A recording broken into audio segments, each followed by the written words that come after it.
I'm Mhairi and this is my vlog. And today we are going to talk about you are stronger than you think you might be.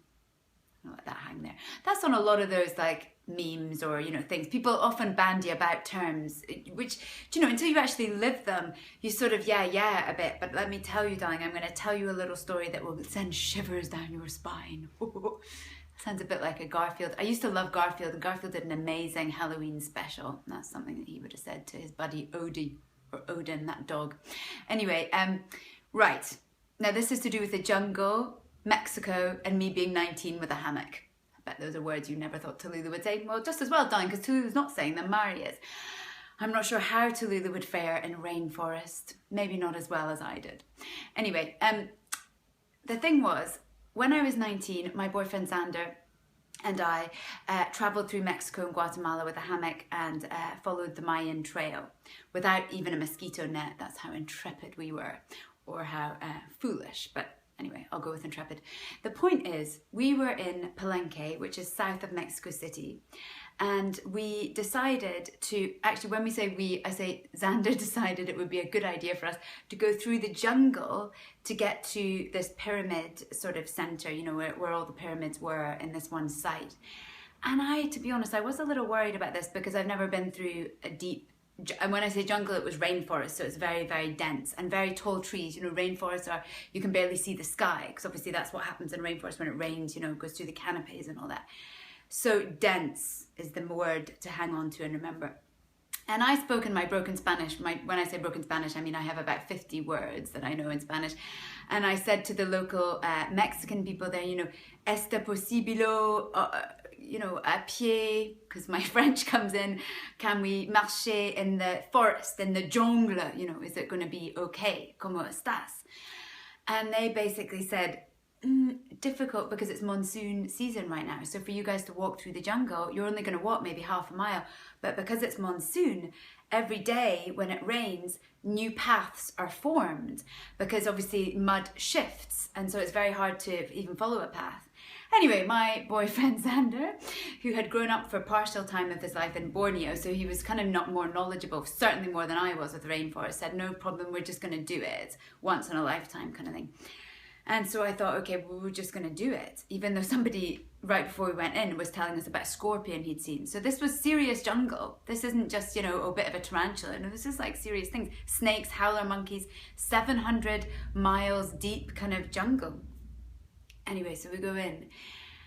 And for the first half an hour or something, I'm pretty nervous, to be honest, because things keep coming in my face and I don't even properly know what a scorpion looks like. So I don't even know what my enemy is here in sheep's clothing, wolf and sheep. Anyway, so I'm wandering with trepidation.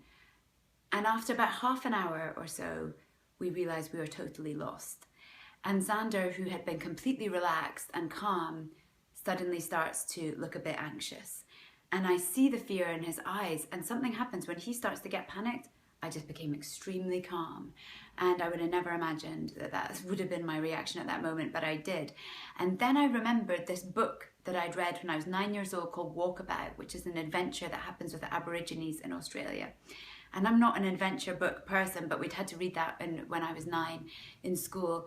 And in that book it said, if you are ever lost, you must find a river and follow the river until it comes to a settlement.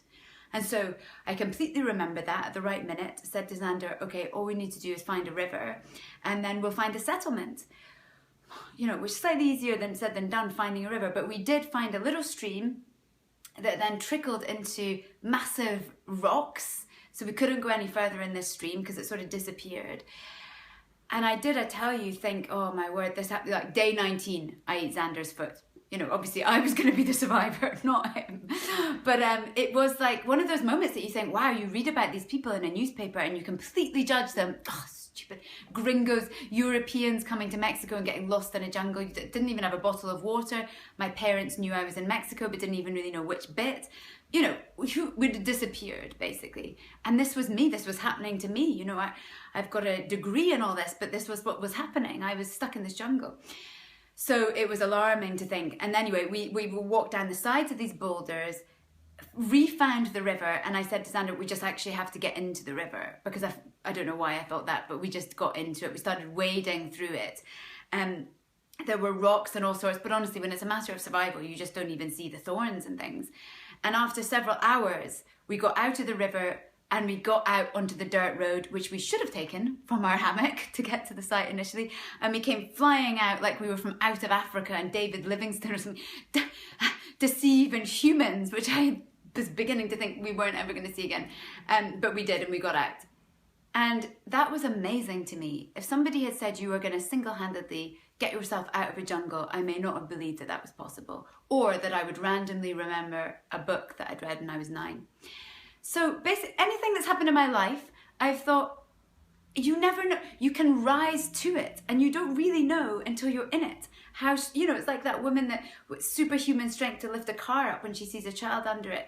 And so whatever tricky situation in your life that you may be going through, it's actually an amazing opportunity, because you become a superhero in those moments. And it was, for me, moving to LA in the middle of a recession, and my dad said, brilliant, what great opportunities. And so there you go. It's basically a vlog about being stronger than you might ever imagine. And whatever you're in right now, if you're in a bit of a pickle, then yes, because you are going to get stronger for it. There you go. That was a bit, I feel like I'm on a soapbox. Let's start the conversation.